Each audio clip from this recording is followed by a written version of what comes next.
Hi, my name is Gerhard Schwadner, and welcome to Selling Power TV. Today, we have the great pleasure of meeting with Rusty Bishop, and he is the CMO with Big Tin Can, a wonderful company. Thanks, Gerhard. I appreciate it. So we are living in a crazy world right now that is filled with data and anxiety. How can data calm the nerves and help sales leaders make better decisions and meet their forecasts? One of the things I consistently see in business is people using data to make incorrect decisions based on bad interpretation of data or interpreting data in the way that they want it to read. So if I was a sales director, or if I was a salesperson, if I was even a CEO, I would be thinking about, what is incorrect about my assumptions about my data. And that's part of making effective decisions, especially in a time like a recession. As you know, during a recession, things get amplified, right? Every deal becomes more critical. Every customer is more critical. So how do you do that?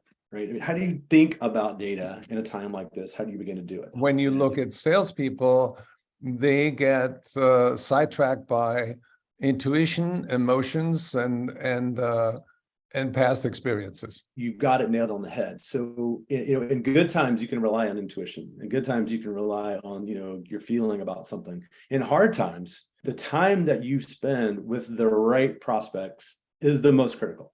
Right. So you can't afford any longer to spend time with prospects who can't spend money. You've got to go out and use data to find the people that are spending money.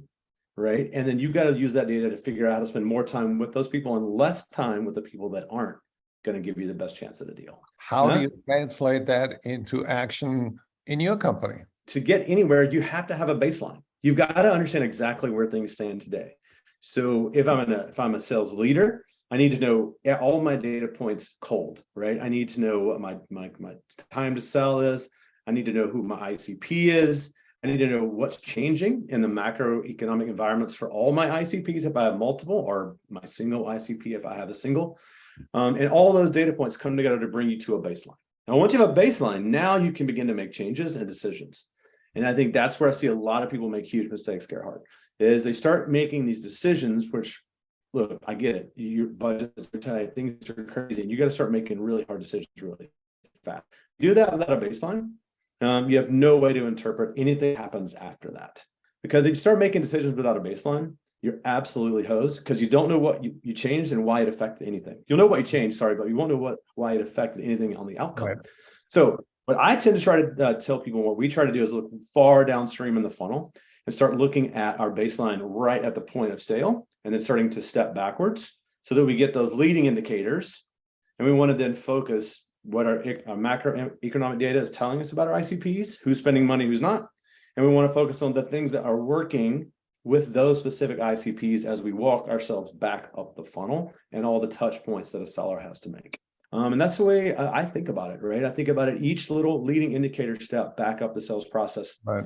Help you understand where to focus. And I think that is the hardest part about getting that data right. And that's what we try to do. Can you give us sort of an indication of what prospects salespeople should not pursue, just in general? What industries are really very, very tight right now that salespeople should avoid? When you get into a recession, what are the things that always do well, right? Alcohol, death, and taxes, right? I mean, it's just reality, right? So I'm joking, but the things that people have to spend money on.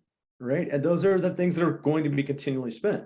If I was looking across a prospect base where I wasn't, for instance, selling into, beer distribution, but I was selling into something else, I would look for ways to find prospects that fit your ICP, that are going to be able to help them save money and do more with what they have today, or even do more with less. Right. But once you get good at interpreting that and have your baseline, now I begin to say, okay, what are some of those industries that would do well in a recession? Well, it's pretty obvious, right?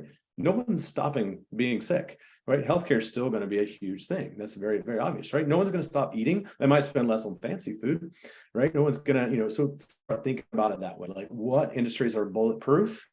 And then if the industries that you sell into are not bulletproof, tech is a great example. Tech is getting killed right now. You got to look at those tech companies and say, who in that tech company could it take advantage of what we sell in a way that they can now go do a lot more with less?